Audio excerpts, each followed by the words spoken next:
Hey guys, I'm Jason Grossclose with MFK Game Calls, and we did this video to show you guys how to hunt late summer coyotes, early fall coyotes.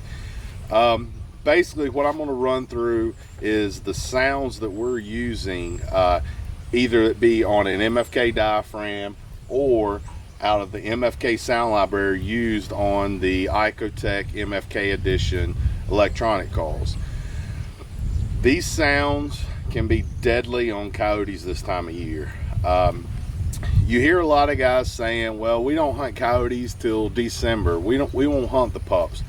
Well, I'll tell you what, guys, I'm a farmer myself, run 1,000 head of beef cattle. I used to run sheep. We grow crops, so I know what it's like. I hunt for a lot of farmers, ranchers, sheep farmers, crop farmers too. Coyotes will actually do a lot of damage to crops that a lot of people don't know about, and the damage that these coyotes can do can lead to thousands upon thousands of dollars to those people. And honestly, every state that I know of, some states may not be, but every one that I personally have hunted, they classify coyotes as a nuisance species. To me, a nuisance species need to be removed just like wild hogs. They do damage, and I think some of the guys, especially some of the guys bigger up in the industry, I know there's a little smack talk going on last year, because we start hunting usually middle of July, 1st of August is when the MFK team starts hunting, and some of those guys I think are trying to classify coyotes as big game animals. They got their season. They'll only hunt them December through February or some of this crap. But believe me, we'll kill them. I don't care if they got milk on their lips, we'll kill them. A coyote is a nuisance species. They need to be controlled, and that's what we do. I don't care if it weighs 10 pounds or if it weighs 60 pounds, that coyote's gonna die. I don't cut a whole lot of slack to any of them, because me personally, I'm a farmer. I know the damage that they can do. I hunt for farmers. A sheep farm recently that I hunted at, they lost 18 lambs in 4 nights. They called me. I came in there, killed a couple of the coyotes. It was probably late July. They didn't have any more problems. Those 18 lambs, $150, $200 a piece. You can do the math on that. So coyotes can do a lot of damage, and this time of year is a great time to get out there and kill them. I hunt for some hunt clubs too. They call me in. They're basically strictly deer hunting, turkey hunting. They want me to come in, kill the coyotes, just so they don't kill the fawns. Coyotes can be detrimental on fawns right now. Small turkeys, I mean, it's basically just right for the picking. Those little things running around, they don't have a defense system. They can't fly up in the trees at night. So I mean, coyotes basically can just wipe them out. Fawns the same way. And this time of year is a great time to manage those coyotes. I mean, if you want to save them till December, January, and shoot them, that's fine. I don't disagree with you. But when those guys kind of throw it back to us for killing them this time of year, it's almost sort of like the anti saying, oh, you know, don't be killing them. You know, if you're not in with their agenda, then you're doing something wrong. Man, it's open season for coyotes year-round here in my state of Virginia, and a lot of states it is. And then the other states are still considered nuisance species. So kill them all. That's our slogan here at MFK. We're made for killing. Kill them all. I give no slack to coyotes, because I've seen the damage and the money that they cost farmers and ranchers. And to a lot of you guys that are out there going around to farms asking for permission, I tell you what, if you have that attitude, I promise you, you will get a lot more permission than saying, well, I'm only going to pick and choose and hunt this month, or I'm only going to hunt in February because only the fur is prime. I mean, do what you want. Being a farmer, if a guy came up and he said, I can take all these coyotes off your property, I'm going to give him permission before the guy's going to come out here and say, I'll pick and choose. I might hunt here only when the fur is prime. No, guys. I'm just telling you, this is coming from real world experience. Kill them all, and you're probably going to get a lot more permission slips to hunt that year. With that being said, I'm going to run through some stand scenarios that we use on these late summer, early fall coyotes, and how we hunt them. Normally this time of year, I'm really big on starting off my stands with howls, which I normally do that year round, but especially this time of year, I really like to locate those coyotes and see where they're at. And then I will either go into some form of distress, which I use distress less this time of year than I do in the winter time, but I still use some sort of prey distress. But mainly what I go into after my howls is some type of pup distress, pup fight, pup whines, something along those lines. And we have a really good selection of pup sounds in our MFK sound library. So I'll run through a few of those, just kind of show you typically how I set up on a stand, how I'll call that stand when I start out.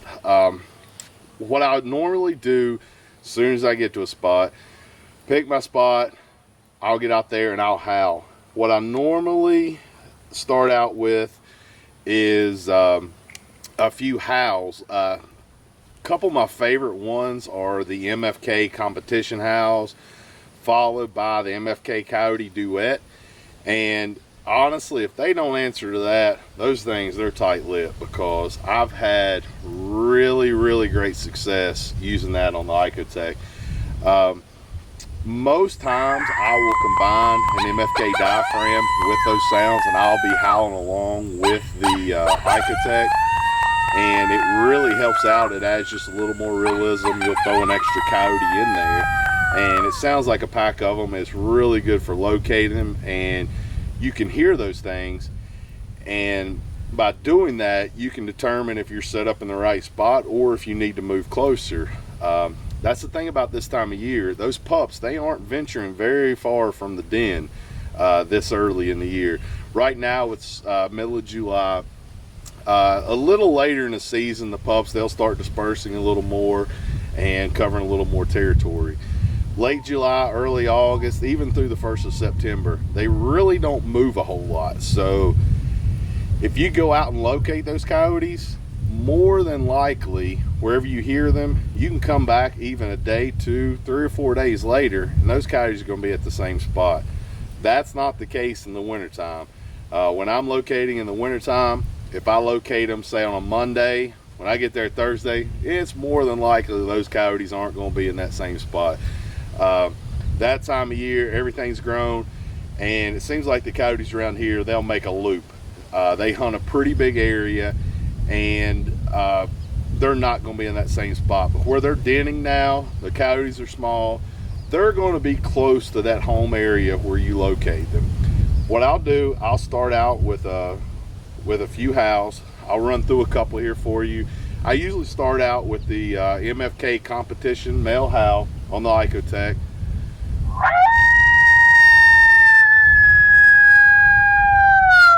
Let it play. I'll usually answer about this point. I usually try to catch it mid howl. I'll go ahead and cut that off. I'll catch it mid howl and howl with either the competition howler, the blackout howler, the elite howler, one of those. I mean, they all sound great. They all give a different tone. Do that, and I'll kind of answer the Icotech with the diaphragm call.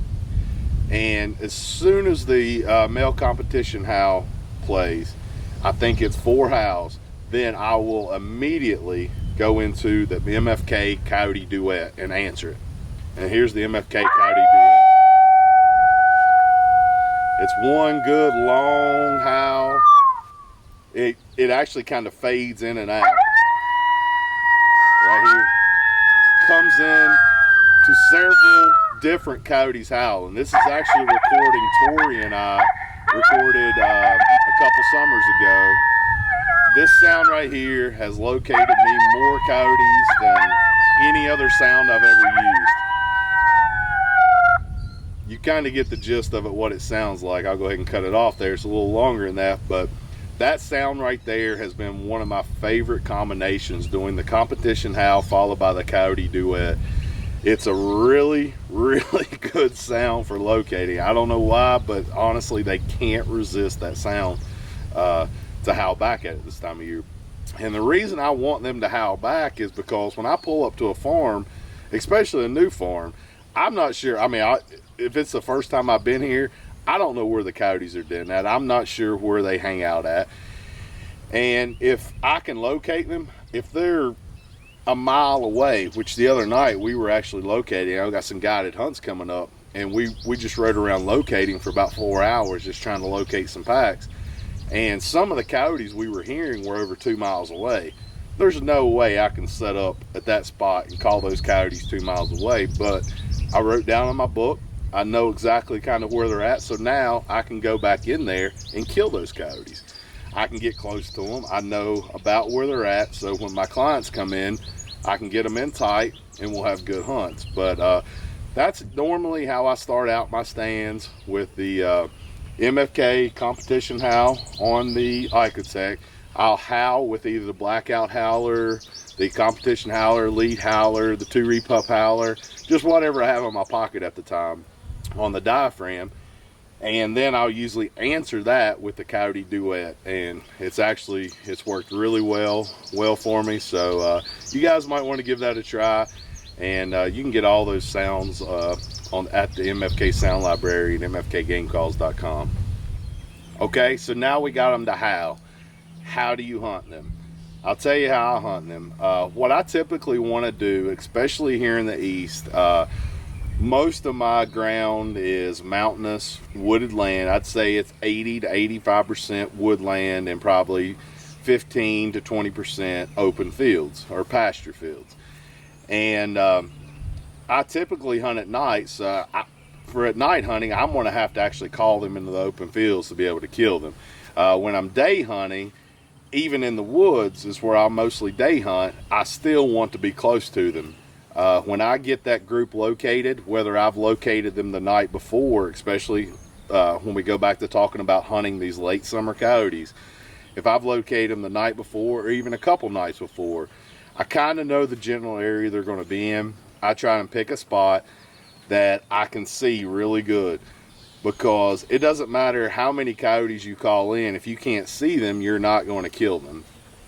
When you're day hunting, what I typically try to do is get in the woods with them.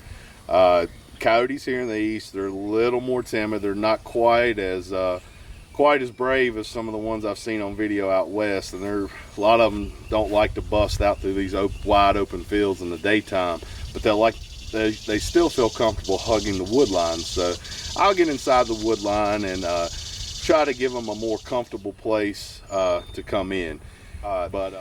So judging your distance and getting in as close as you can, and honestly, you can get closer than you really think as long as you keep your wind right. Because typically, if you think they're 200 yards, they're probably 400 yards, and most times, if you think there's 10 of them, there's probably 2 or 3 of them. So don't let that fool you. I mean, I have guys calling me all the time telling me they got a pack of 25 behind their house. Go over there, hunt, locate. It's usually 2 or 3. So don't get carried away. And I mean, I haven't seen a whole lot of packs of 25 running around. So just keep that in mind. One coyote can sound like several, and especially if you get 2 or 3 going together, it can sound like 10 or 15 coyotes very easily. But after you've hunted them a while and kind of get to know what they sound like, you can kind of get your ear tuned in to know that there's usually probably 3 or 4 max. I mean, a lot of time, if their pups are there might be 8 or 9 of them, but that would be a big number for them. So most of the times you're hearing probably 2, 3, 4 of them when they're howling. But when I want to get close, I will try to get as close as I can, as long as I'm not letting my wind get in there and bump them. Once I set up, then I decide what sound I'm going to use. A lot of times, this time of year, late summer, I like to use more of the pup distress, pup fights, pup whine type of sounds. But I still use some rabbit distress. We've actually come out with some really good rabbit distress sounds in our library. But probably the one this time of year that I use the most is the MFK fawn distress. I'll run through it real quick for you just to give you an idea what it sounds like if you haven't heard it.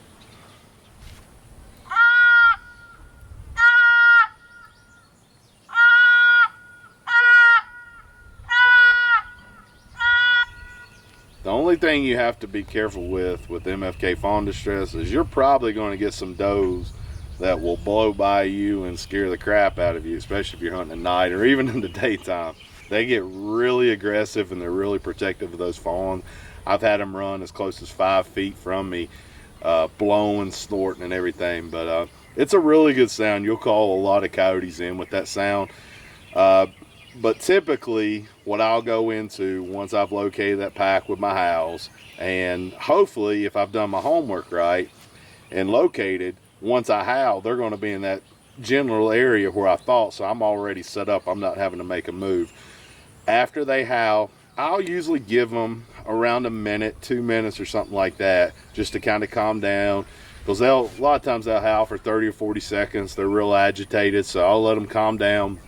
Most of the times, in my head anyway, what I think they're doing, they're sitting right there around the den, or they're sitting in their hunting area, ears perked up. They're waiting for the next sound.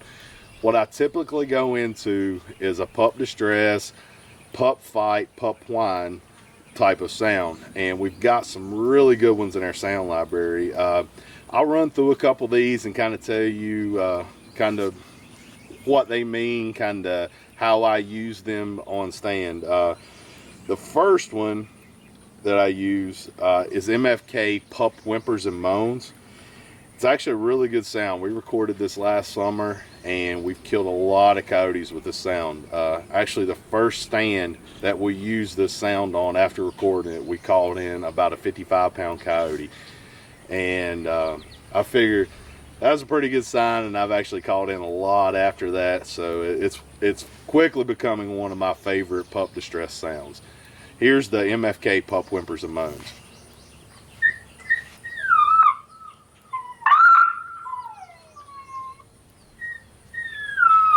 As you can tell, it has a lot of whimpers, it has whines, it has distress, it has a little bit of it all. That's one reason I like this over some of the other sounds. It's a great combination sound. You can tell the moans in there, the whimpers in there. I've killed a lot of coyotes on this. Another one that I really, really like is the MFK Pup Fight. Here it is. It's a really high-pitched sound that gets their attention.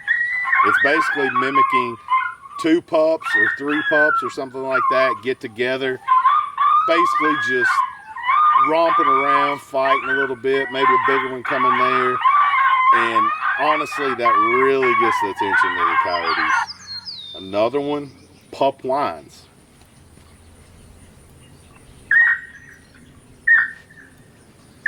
Basically, as the name states, it's just whines. It's just real high-pitched whines.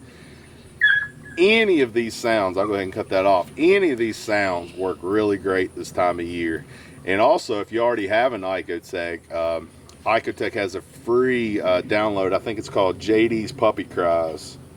I think I have it on my remote. This is a really good sound too, and it's a free download.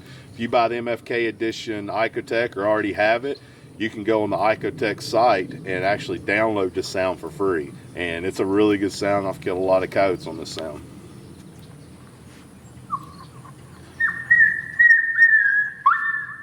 Just like the other sounds, it's got a lot of those whines, whimpers, moans.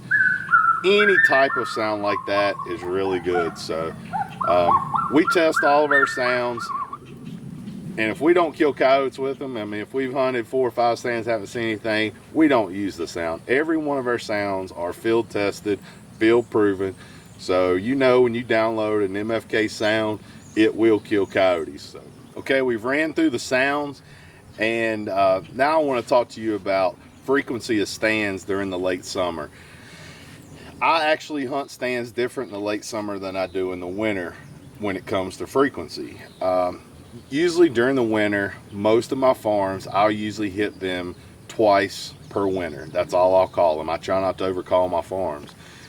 During this time of year, though, I will actually increase the frequency of stands on a certain farm if there's a lot of pups or a lot of coyotes on that farm, just for the simple fact that they're not moving and that the pups, young and dumb, but they're not stupid. I mean, there's a difference between dumb and stupid. And they're dumb, they just haven't heard a lot of calling. But they're not stupid. They will figure you out pretty quick. I promise you that. I mean, if you've never been humbled by a coyote, then you haven't done much coyote hunting. But the frequency of stands this time of year, I don't mind hitting the same farm 2 to 3, maybe 4 times late summer and fall. During the winter, I would never do that, just because I don't want to overcall my farms, because in the winter, I can go in there on 2 good, properly set up stands, knowing what I'm doing, not overcalled, and kill more than I could if I hunted that place 10 times throughout the winter. If you go in there, say December and then maybe late February, you're going to kill more coyotes than if you went in there every 2 weeks and tried to keep calling that place. I mean, it's just a simple fact. But this time of year, you can actually get away with a little more frequency on your stands on the same spot. Still, I mean, each time you call that spot, it's going to get a little bit harder. I mean, it always does. I've seen that. The first time at a spot's usually your best chance at killing those coyotes. But if you go in there and have a really good stand, you call in 5 or 6 coyotes, more than likely, give it a couple weeks, 2 to 3 weeks like that, come back in. You might change up your sound. Say if you used pup whimpers and moans, maybe go into pup fights, or if you use pup whines, maybe use JD's puppy cries on the Icotech. That will at least throw them off a little bit. They're not hearing the exact same sounds. Or if I howled with the Icotech, maybe I will just strictly use my diaphragm call the next time and not actually use the Icotech to howl with. So just keep that in mind. It's little tips and tricks like that will help you put more coyotes into the pile. And good luck this season, guys, and I hope this video helps. Like I said, I'm no expert, but love killing coyotes. It's my passion. I basically lost interest for all hunting because coyotes are like the only thing on my mind anymore. Love to do it, and just try to share some tips and tricks that work for me. And please go visit us over at MFK Game Calls. You can pick up this call. This is actually the Icotech GC500 MFK edition. You can get the call loaded with a standard set of sounds, or you can get our lifetime, you can get our sound library bundle. You can get all of our sounds that we offer now. And also be sure to pick up some diaphragms. I'm telling you what, if you're strictly an e-call person, try some diaphragms out, because the realism and the number of coyotes that you will call in, combining the two, is amazing. Once we started doing that, I mean, just being able to howl with myself, because a lot of those howls that I'm playing on the Icotech are actually me or Tori or Seth or Dave or Kerry Wayne, and I get to hunt with those guys. So when I go up on stand here in Virginia, I'm actually taking Tori out here hunting with me here in Virginia, or vice versa. When he's in Arkansas, he gets me to howl for him. So you can mix up your stands. You're not playing a real monotonous stand or sound every single time, and it'll really improve your odds. But anyways, like I said, good luck this season, and let us know if you guys need anything. Just visit us at mfkgamecalls.com or go to our Facebook page at MFK Game Calls. Good luck, and pile them up and send us some pics.